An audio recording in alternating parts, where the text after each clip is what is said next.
I think that using budget reconciliation on the infrastructure bill is technically possible, but it's unlikely. Democrats only have 50 seats in the Senate, so they'd need everyone in the party to vote together, with Kamala Harris then casting a tie-breaking vote. But I think the real sticking point here is Joe Manchin. He's a moderate Democrat from West Virginia who Democrats need and who's unlikely to support an effort to push through a bill along purely partisan lines. He did vote to support the COVID relief bill that passed through reconciliation earlier this year, but at the time he expressed concerns about the process.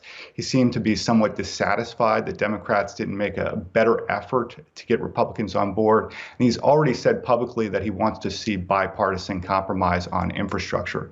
So I think reconciliation is more or less a non-starter unless Manchin perceives that Republicans aren't making a good faith effort here. And he's already praised the recent Republican counteroffer. So I think that's unlikely to be the case. So any infrastructure bill that we're going to get, I think, is going to need to get at least a certain fraction of Republicans on board. Well, and also some of those centrist Democrats that you talk about as well. It's not just Joe Manchin. There are a bunch of other centrist-leaning Democrats who are also up for re-election in 2022. And if you look at some of the initial proposals, they've already been watered down significantly from what was being proposed about a month ago. Corporation tax, probably very unlikely we're going to get a rate higher than 25% at this point.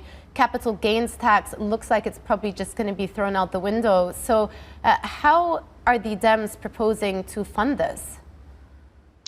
Right. I mean, they're still pushing for increases in corporate taxes from 21% to 28%.